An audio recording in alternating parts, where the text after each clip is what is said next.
आपके कोषागार में ऐसे बहुमूल्य रत्न न जाने कितने भरे पड़े होंगे राजन। ऐसे रत्न का क्या लाभ?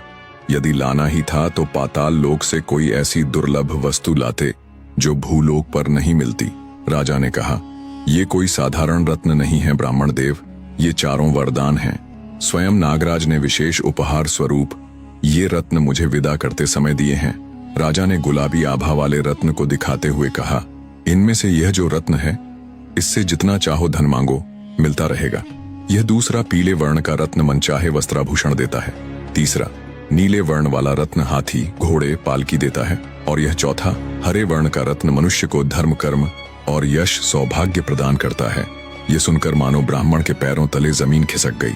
मन ही मन सोचने लगा, क्या खूब है राजा का भाग्य, जो देवगणों से भी उपहार पाते हैं। कुछ क्षण चुप रहने के पश्चात ब्राह्मण संकोच के साथ बोला, आप भाग्यशाली हैं राजन। वैसे अपने राजा पर किसी देवता के द्वारा किए गए उपकार पर क्या जनता का भी अधिकार होता है राजन? विक्रमादित्य को उसकी बात का अर्थ समझते देर न लगी। उन्होंने बड़ी विनम्रता से कहा, हाँ मैं मानता हूँ, राजा के सुख में प्रजा की भी भागीदारी होती है। मैं आपका आशय समझ गया। ब्राह्मण देव, उपहार स्वरूप मिले इन रत्नों में आपका भी हिस्सा होना चाहिए।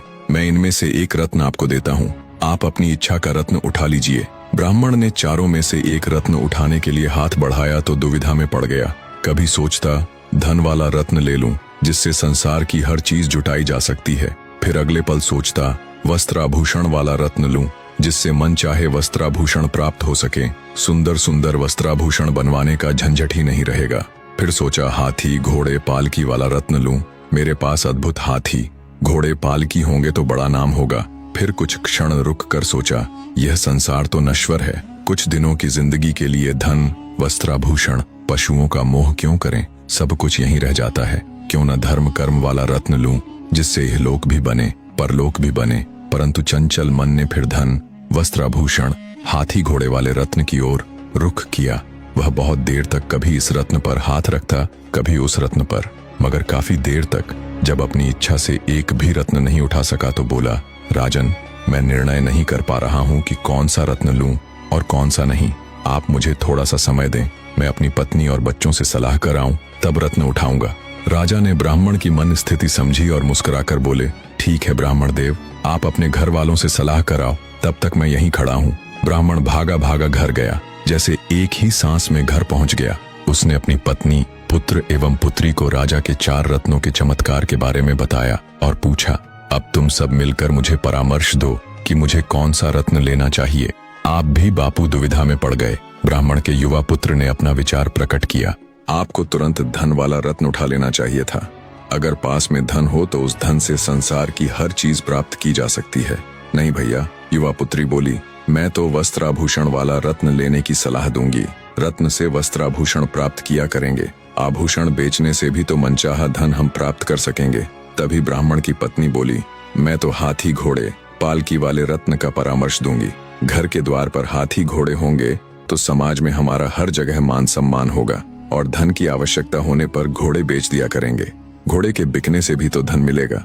सबकी बात सुन ब्राह्मण कह उठा, मूर्खों, यह सब सांसारिक मोह माया की चीजें हैं। मैं तो मानव के धर्म, कर्म और यश सुधारने वाला रत्न मांगूंगा। तुम्हें अपनी ही चलानी थी तो फिर हमसे आकर परामर्श करने की क्या आवश्यकता थी?